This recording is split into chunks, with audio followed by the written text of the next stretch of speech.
कहानी की शुरुआत एक बच्चे की मासूम सी आवाज से होती है जो बता रहा होता है कि साल 2019 में एक ऐसी बड़ी ट्रेजेडी हुई थी जिसमें लाखों लोग खत्म हो गए थे।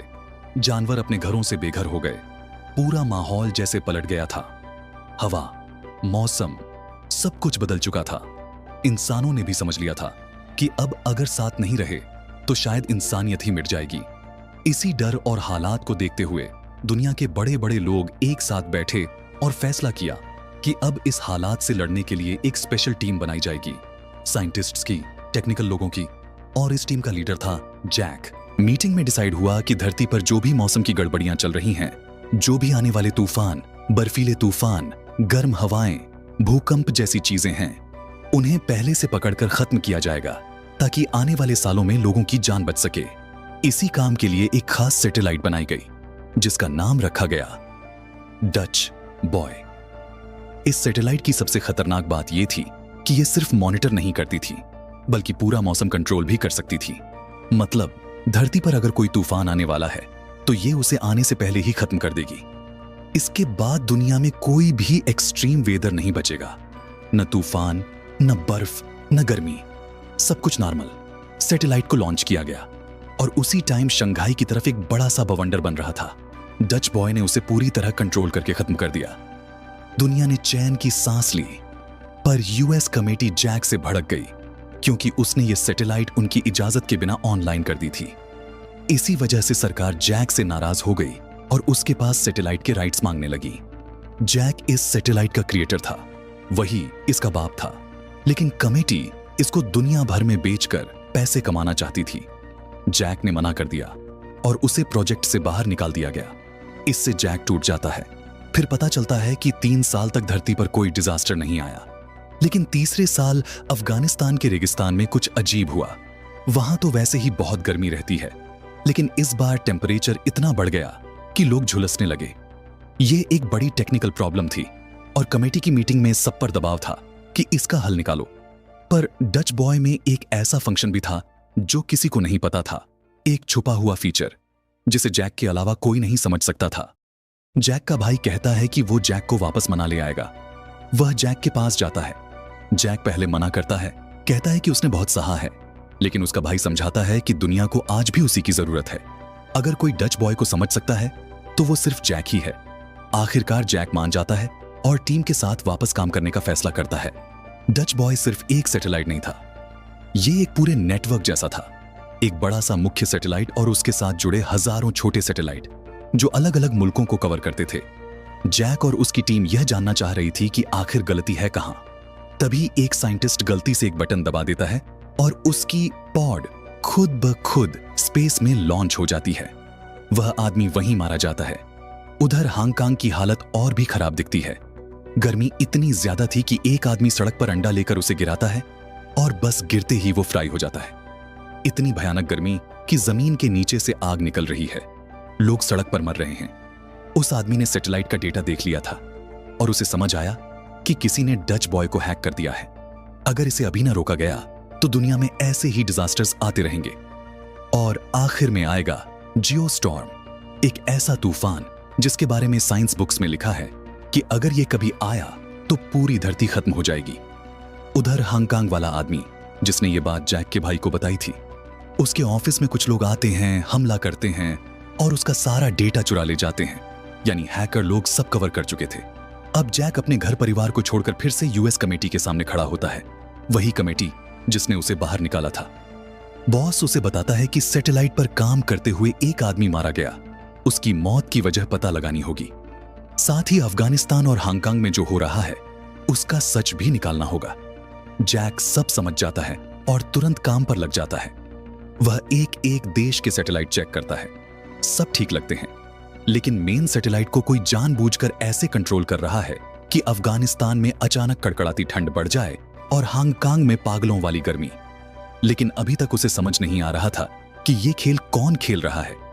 इसी बीच हांगकांग वाला वही आदमी जिसके ऑफिस से कुछ लोगों ने डेटा चुरा लिया था, वो जैक के भाई को कॉल करता है। वह कहता है कि मुझे तुमसे जरूरी बात करनी है, मैं तुम्हें न्यूयॉर्क में मिलूंगा, बहुत अहम इंफॉर्मेशन है। जैक का भाई अपने एक साथी के साथ न्यूयॉर्क पहुंच जाता है। वह आदमी जैक के भाई की तरफ चल रहा होता है, तभी कोई पीछे से उसे धक्का देता है और वह सीधा कार के नीचे आ जाता है। वो बुरी तरह जख्मी हो जाता है। जैक का भाई उसके पास पहुंचता है। वह आदमी कुछ टूटे फूटे शब्द बोलता है जो कि बहुत अहम होते हैं। उन्हीं शब्दों से पता चल सकता था कि असली हैकर कौन है, लेकिन इससे पहले कि वो सब बता पाता, उसकी वहीं मौत हो जाती है।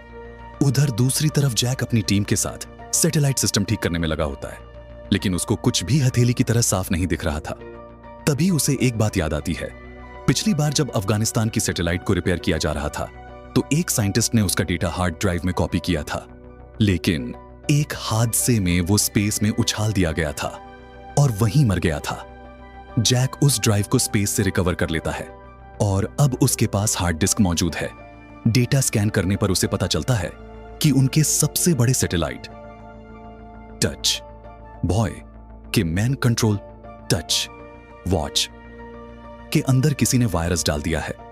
इसके साथ साथ टीम के सभी मेंबर्स की लॉगिन आईडी भी ब्लॉक कर दी गई है।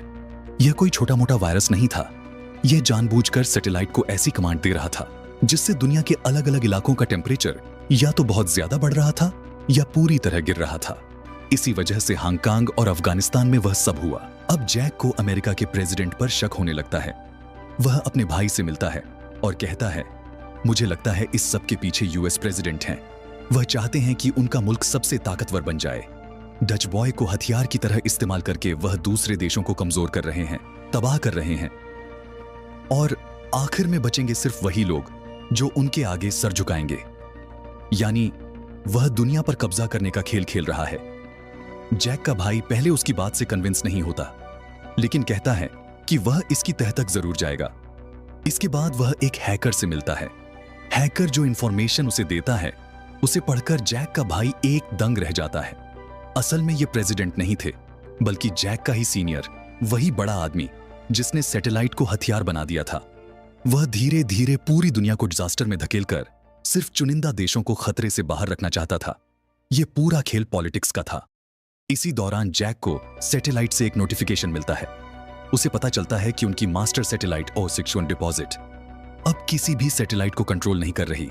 यानी धीरे धीरे पूरी धरती का मौसम बिगड़ता जाएगा और अंत में एक ऐसा तूफान आएगा जिससे पूरा ग्रह तबाह हो सकता है। जैक प्लान बनाता है कि क्यों ना डच बॉय को पूरी तरह रिसेट किया जाए, लेकिन इसके लिए प्रेसिडेंट की एक्सेस चाहिए, यानी उनके बायोमेट्रिक्स। और इस वक्त प्रेसिडेंट किसी इंटरनेशनल मीटिंग के लिए बाहर गए होते हैं। जैक अपने भाई को सब बताता है। अब भाई को भी शक होने लगता है कि शायद प्रेसिडेंट नहीं, बल्कि उसके आसपास ही कोई गद्दार है। वह प्रेसिडेंट की एक्टिविटी पर नजर रखने लगता है। जैक का भाई बहुत परेशान हो जाता है और वह अपने सीनियर के पास जाता है। कहता है, दुनिया खत्म होने वाली है, ये सब जानबूझकर हो रहा है। उसका सीनियर पूछता है कि उसे ये बातें कैसे पता चली, और बातों बातों में उसके मुंह से प्रोजेक्ट का नाम निकल जाता है। जैक समझ जाता है यही सीनियर इस सब का मास्टरमाइंड है। सीनियर ऑफिसर को भी पता चलता है कि जैक के भाई को सब समझ में आ चुका है, इसलिए वह उसे एक अलग कमरे में ले जाता है ताकि उसे खत्म कर सके। लेकिन जैक का भाई पहले ही समझ चुका था। वह कमरे का दरवाजा अंदर से लॉक कर लेता है और वहीं छुपा रहता है जब तक सीनियर वहां से चला नहीं जाता। इसके बाद जैक एक लड़की के पास जाता है जो प्रेसिडेंट की सिक्योरिटी में है और साथ ही एक स्पेशल एजेंट भी। जैक उसे बताता है कि सैटेलाइट के साथ जो भी छेड़छाड़ हुई है वह उनके ही सीनियर्स ने की है। उनका नेता, वही बड़ा ऑफिसर, प्रेसिडेंट को भी मारना चाहता है क्योंकि वह उसके प्लान के खिलाफ था। जैक कहता है, हम शुरू में समझ रहे थे कि प्रेसिडेंट ने यह सब किया है, पर असल में वो नहीं, वो हमारी मिसअंडरस्टैंडिंग थी। असली दुश्मन कोई और है और हमें हर हाल में प्रेसिडेंट को बचाना है। प्रेसिडेंट को बचाना ही था, इसलिए उनकी सिक्योरिटी गार्ड उस लेडी से कहती है कि अगर तुम सच में मदद करना चाहती हो तो अभी हमारा साथ दो। बस फिर क्या था, सबके सब उस जगह पहुंच जाते हैं जहां प्रेसिडेंट को छुपाया गया था। जैसे ही सिक्योरिटी गार्ड अंदर घुसती है, वह बिना किसी हिचक के गोलियां चलाना शुरू कर देती है। चारों तरफ चीख पुकार और भगदड़ मच जाती है। उसी अफरा तफरी का फायदा उठाकर वो लड़की प्रेसिडेंट को उठाती है और उन्हें गाड़ी में ले जाती है, जहां पहले से जैक, प्रेसिडेंट और वही लड़की मौजूद होते हैं। यह लोग प्रेसिडेंट को पूरा मामला समझाते हैं। प्रेसिडेंट को अब साफ साफ समझ आ जाता है कि इस पूरी चाल के पीछे जैक के भाई के बॉस यूनॉट, जो कि सेक्रेटरी ऑफ स्टेट है, उसी का दिमाग चल रहा है। तभी यूनॉट के आदमी प्रेसिडेंट की कार का पीछा करना शुरू कर देते हैं। ऊपर से मौसम भी बिगड़ने लगता है। तेज बिजली गिर रही होती है, जो इस बात का साफ इशारा होता है कि बहुत जल्दी जियोस्टॉर्मस आने वाला है। फिर भी ये लोग किसी तरह वहां से निकलने में कामयाब हो जाते हैं। इसके बाद जैक उस सैटेलाइट में पहुंचता है जो पूरी दुनिया की सबसे एडवांस और सबसे बड़ी कंट्रोल सैटेलाइट है। जैक चाहता है कि किसी तरह वह सबको बचा ले, क्योंकि इस सैटेलाइट में उसने पहले ही एक ऐसा ऑटो फंक्शन बना रखा था कि अगर कभी इसमें वायरस आ जाए या यह पूरी तरह कंट्रोल से बाहर हो जाए तो यह खुद ही खुद ब्लास्ट हो जाए। यहीं पर साफ हो जाता है कि सैटेलाइट में वायरस किसने डाला था। दरअसल जैक का साथी ही यूनॉट के बहकावे में आ गया था। पैसों के लालच में उसने सिस्टम के अंदर वायरस डाल दिया। वह जैक पर गन तान देता है, लेकिन जैक उसे एक जबरदस्त पंच मारकर गिरा देता है। दोनों में जोरदार लड़ाई होती है और लड़ते लड़ते उस लड़के का हाथ एक बटन पर लग जाता है, जिससे दरवाजा खुल जाता है और वह ठीक उसी तरह अंतरिक्ष में खींचकर बाहर चला जाता है जैसे पहले एक आदमी गया था। अब जैक भी खींच रहा होता है, लेकिन उसके साथी उसे पकड़ लेते हैं और उसकी जान बच जाती है। तभी उन्हें जमीन से खबर मिलती है कि पृथ्वी चारों तरफ से तबाह हो चुकी है, धरती खत्म होने के कगार पर है। जैक के साथी कहते हैं कि हमें अपनी फैमिली और लोगों को बचाने के लिए धरती पर वापस जाना होगा। जैक उन्हें रोकता है और कहता है कि तुम सब जाओ, मैं यहीं रहकर सैटेलाइट को ठीक करने की कोशिश करता हूं। और उसके साथी निकल जाते हैं। उधर धरती पर वो एजेंट जिसने प्रेसिडेंट की सिक्योरिटी संभाली थी, वह यूनॉट को पकड़ लेती है।